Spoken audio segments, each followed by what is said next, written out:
बिस्मिल्लाहिर्रहमानिर्रहीम।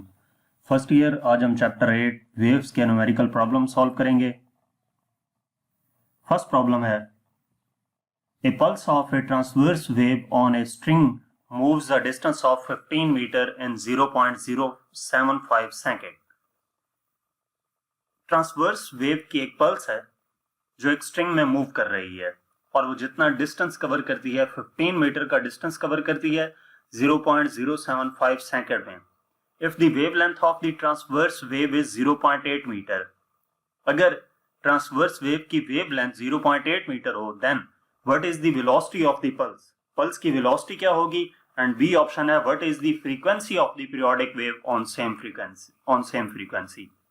फ्रीक्वेंसी क्या होगी उस पीरियोडिक वेव की सेम फ्रीक्वेंसी पे? तो डाटा में हमें जो कुछ स्टेटमेंट में गिवन है वो हम डाटा में नोट कर लेते हैं। सबसे पहले क्या कहा गया है? Pulse of transverse wave on a string moves a distance of 15 metre. Distance given है यानी कि हम लिख लेंगे इसको d इक्वल टू 15 मीटर। उसके बाद टाइम गिवन है 0.075 सेकेंड, तो ये हमारे पास t इक्वल आ जाएगा 0.075 second. Wavelength of the transverse wave lambda 0.8 metre given है। What is the velocity of the pulse? v calculate करनी है एंड b हमारे पास पार्ट है, इसमें हमने फ्रीक्वेंसी पीरियोडिक वेव की फाइंड करनी है।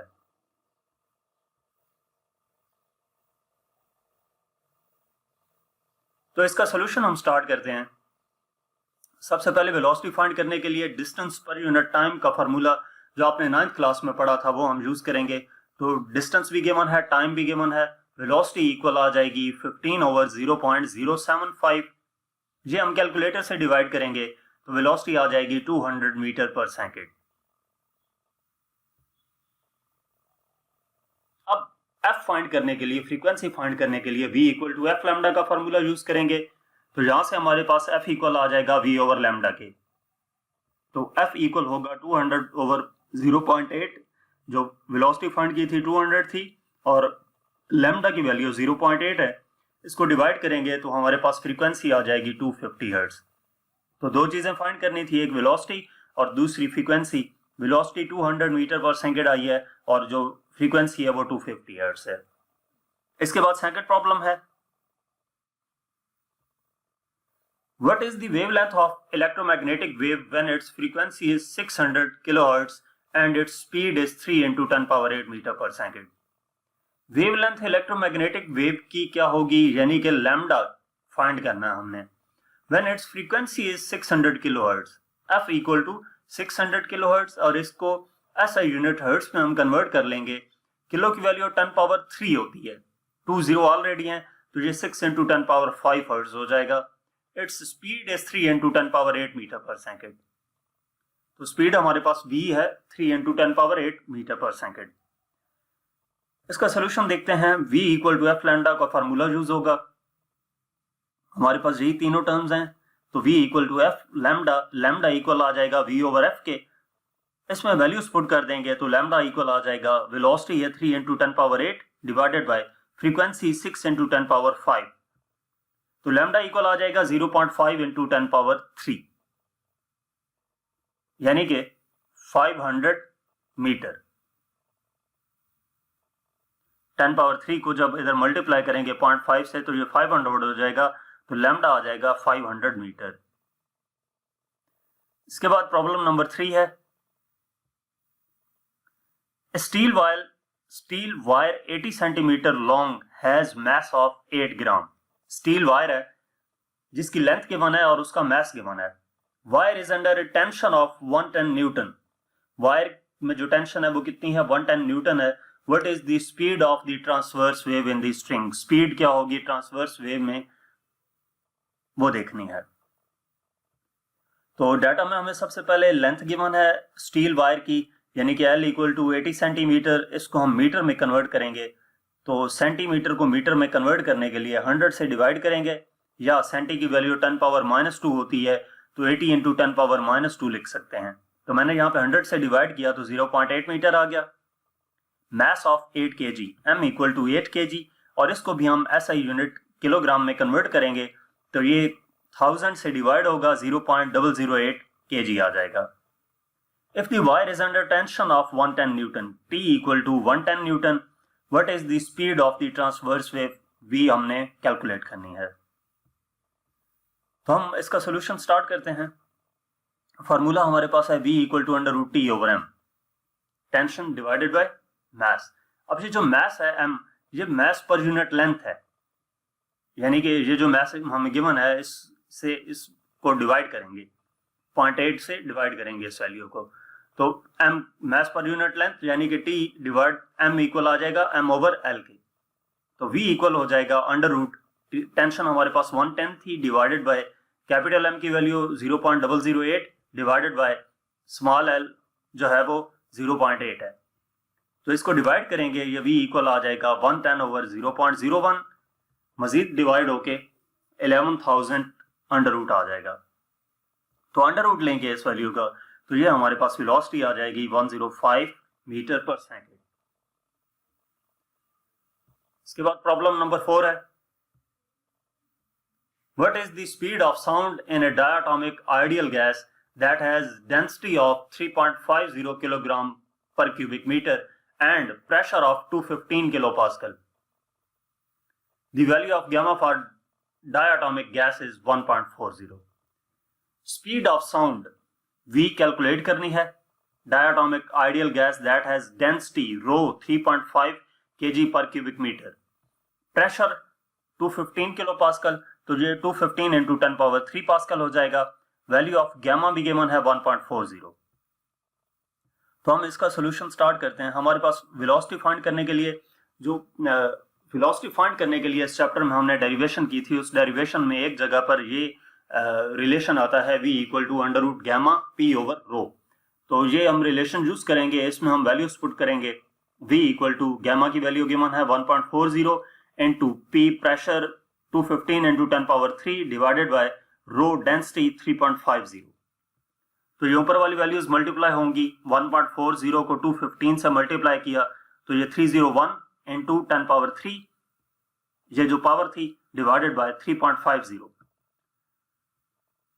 तो ये हम वैल्यूज को डिवाइड करेंगे और इसका अंडर रूट लेंगे तो 293.2 मीटर पर सेकेंड आ जाएगा। इसके बाद नेक्स्ट प्रॉब्लम है, an 80 meter long stretched string has a mass per unit length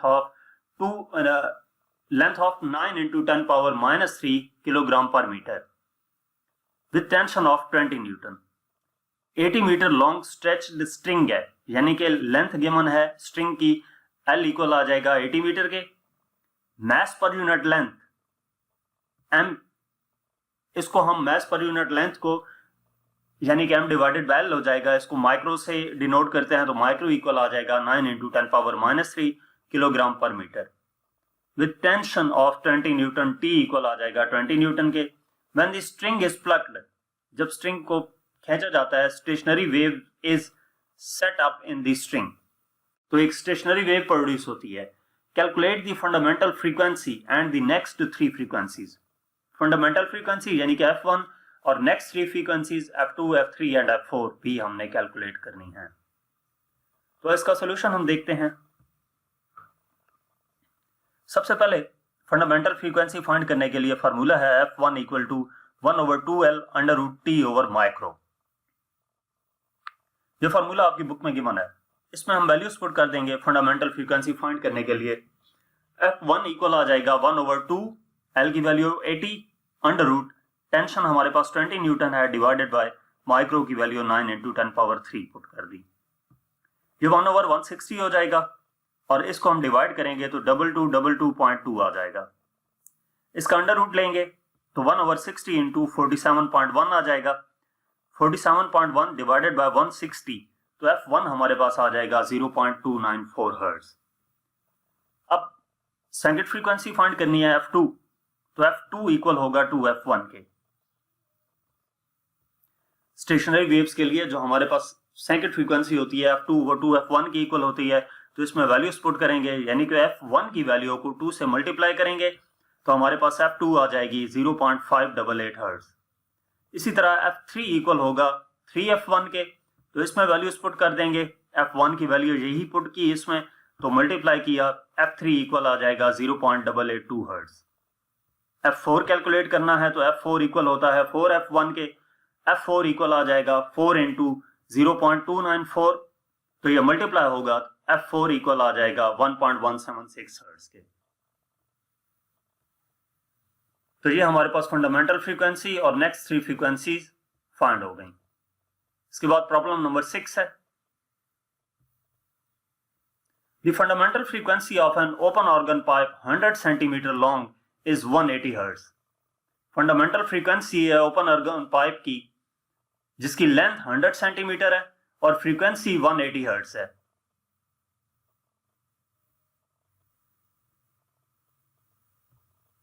length 100 centimetre, इसको नोट कर लिया, और फ्रीक्वेंसी हमारे पास 180 हर्ट्ज है।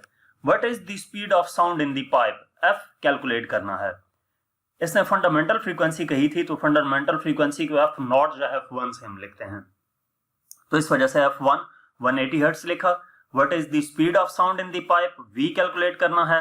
What is the frequency of second possible overtone of that open pipe, यानी कि F2 भी कैलकुलेट करनी है। तो सॉल्यूशन हम इसका देखते हैं। वेलोसिटी सबसे पहले V फाइंड करने के लिए हम जो फंडामेंटल फ्रीक्वेंसी का फार्मूला है, किसके लिए? ओपन पाइप के लिए, यहाँ पे ओपन ऑर्गन पाइप यूज किया गया है, वो इक्वल होता है F1 इक्वल टू V/2L। तो यहां से हमने V कैलकुलेट करना है, 2L इधर जाकर मल्टीप्लाई होगा, V इक्वल हो जाएगा 2L F1।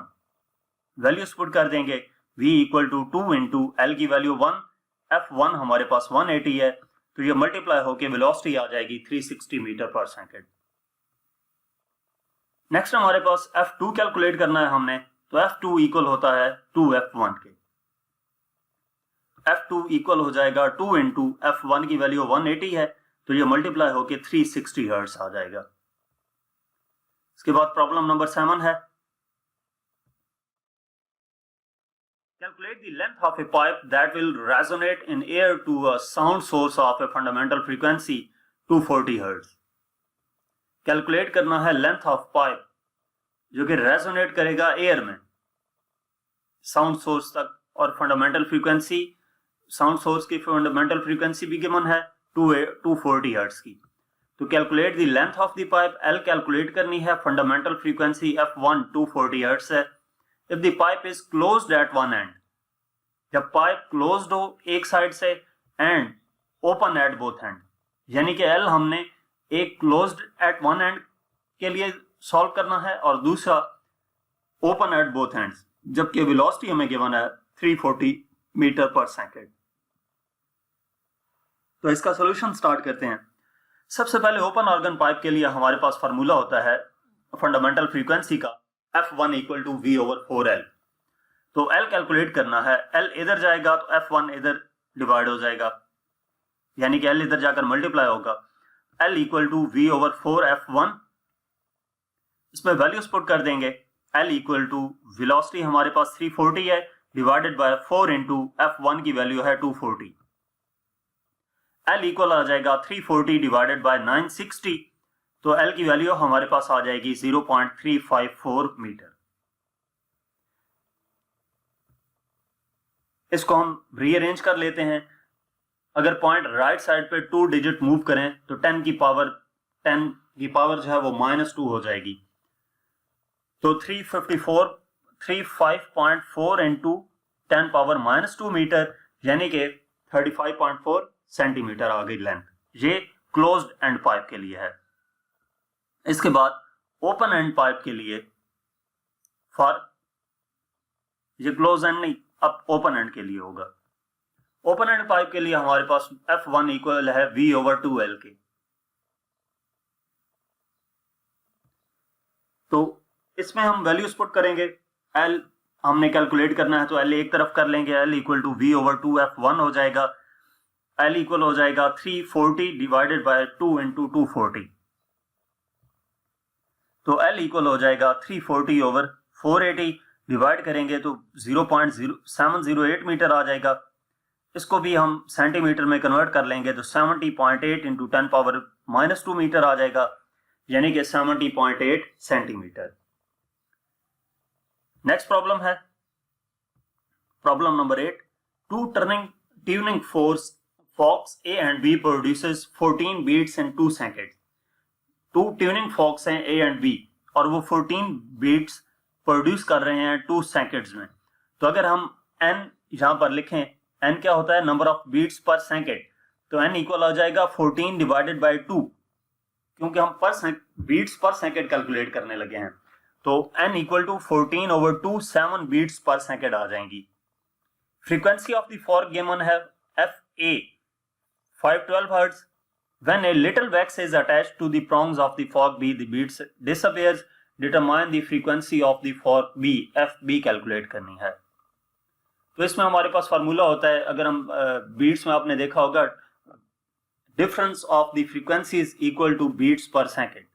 तो वही फार्मूला हम यूज करेंगे, FB minus FA equal to N. FB हमारे पास कैलकुलेट करना है, माइनस FA की वैल्यू 512 है, इक्वल टू N की वैल्यू 7. 512 इधर जाकर ऐड होगा तो FB आ जाएगा 519 हर्ट्ज. इसके बाद प्रॉब्लम नंबर 9 है. A car traveling at 90 km per hour sounds its horn which has a frequency of 800 Hz. Car travel कर रही है 90 किलोमीटर पर आवर की, उसका साउंड है उसके हॉर्न का, और उसकी जो फ्रीक्वेंसी है वो 800 हर्ट्ज है. What frequency is heard by a stationary distant listener as the car approaches? Stationary listener किस फ्रीक्वेंसी की आवाज सुनेगा जबकि कार उस तरफ अप्रोच कर रही है? What frequency is heard after the car has passed? और जब उस स्टेशनरी लिसनर से कार पास कर जाएगी तो उसको क्या फ्रीक्वेंसी सुनाई देगी, जबकि स्पीड ऑफ साउंड 340 मीटर पर सेकेंड है. तो डाटा में हमें सबसे पहले बताया गया है car travelling at 90 kilometre per hour sounds its horn. Car की स्पीड है v equal to 90 kilometre per hour, तो इसको हम मीटर पर सेकंड में कन्वर्ट कर लेंगे. 90 किलो की वैल्यू 1000, आर को सेकंड में कन्वर्ट करने के लिए 3600 से डिवाइड करना है, तो ये 25 मीटर पर सेकंड आ जाएगा. ये वेलोसिटी सोर्स की थी तो इस वजह से Vs लिखा. फ्रीक्वेंसी उस सोर्स की 800 है तो Fs 800 हर्ट्ज आ जाएगा. What frequency is heard by the stationary distance listener? F calculate करना है as the car approaches, और दूसरा F what frequency is heard after the car has passed. दो फ्रीक्वेंसीज फाइंड करनी है और वेलोसिटी हमें क्या गिवन है, speed of sound v equal to 340 metre पर सेकेंड. तो इसका सोल्यूशन देखते हैं. सबसे पहले frequency of horn when car approaches to stationary listener. Horn की फ्रीक्वेंसी जब कार अप्रोच कर रही होगी स्टेशनरी लिसनर को, तो वो फ्रीक्वेंसी इक्वल होगी F equal to V over V minus VS into FS. तो इसमें हम वैल्यूज पुट कर देंगे. F इक्वल टू V हमारे पास 340 गिवन है, डिवाइडेड बाय V की वैल्यू 340 माइनस VS 25 मीटर पर सेकेंड, और Fs की वैल्यू 800 है. तो ये F इक्वल आ जाएगा 340 ओवर 315 इंटू 800, यानी कि F इक्वल टू 1.08 इंटू 800. ये मल्टीप्लाई होंगे तो फ्रीक्वेंसी आ जाएगी 864 हर्ट्ज. ये वो फ्रीक्वेंसी है जब कार अप्रोच कर रही थी स्टेशनरी लिसनर को. अब सेकंड पार्ट जो था, frequency heard after the car has passed, यानी कि frequency of the horn when the car is moving away from stationary listener. तो इसके लिए जो हम फार्मूला यूज करेंगे सेम यही होगा, सिर्फ यहां पे प्लस का साइन आ जाएगा. F equal to V over V plus VS into FS. Values put कर देंगे.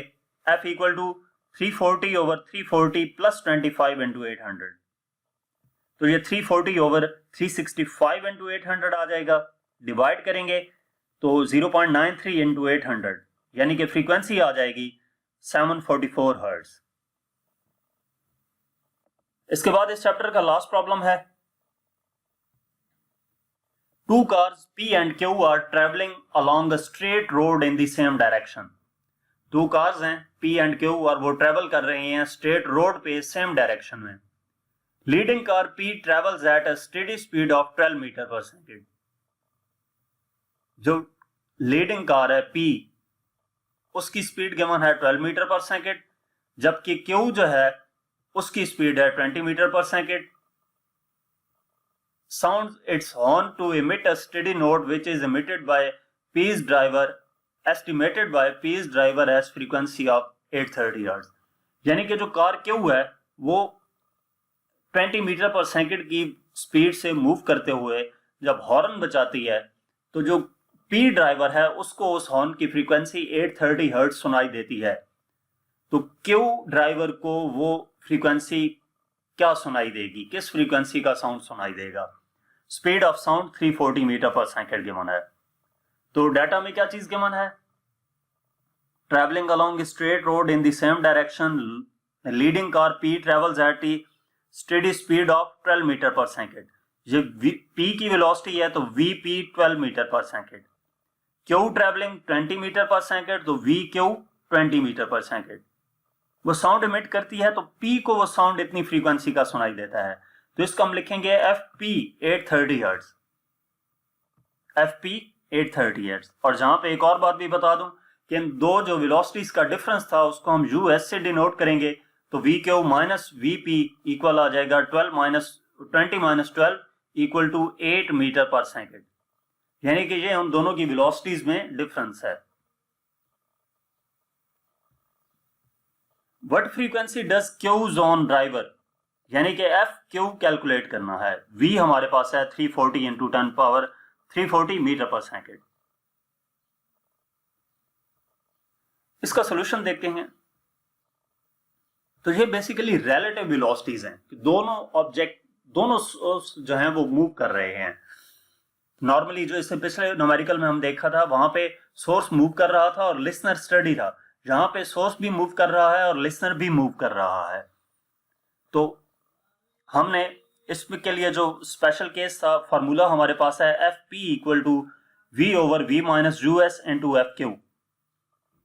एफ क्यू हमने कैलकुलेट करना है, तो ये उधर जाकर दूसरी साइड पे मल्टीप्लाई होंगे, तो ये इक्वेशन बन जाएगी f Q equal to f P into v minus u s divided by v. ये जाकर उधर जाकर मल्टीप्लाई होगा और ये डिवाइड होगा, तो इस वजह से ये ऐसी इक्वेशन बन जाएगी। अब इसमें हम वैल्यूज पुट कर देंगे। F Q equal to f P की वैल्यू है 830 इंटू वी हमारे पास है 340 माइनस यू एस है 8 डिवाइडेड बाय वी आ गया 340। तो एफ क्यू इक्वल आ जाता है 830 into 332 divided by 340। F Q equal to 830 into 0.976, ये मल्टीप्लाई होंगे तो एफ क्यू इक्वल आ जाएगा 810 हर्ट्ज। ये वो फ्रीक्वेंसी है जो क्यूज ड्राइवर सुनेगा। तो यहां तक हमारे पास इस चैप्टर के न्यूमेरिकल प्रॉब्लम्स थे। मजीद आप न्यूमेरिकल प्रॉब्लम्स देखने के लिए या एक्सरसाइज का सोल्यूशन देखने के लिए हमारी वेबसाइट विजिट कर सकते हैं। इसके अलावा आप हमें फेसबुक, इंस्टाग्राम और यूट्यूब पे फॉलो करें। Thank you.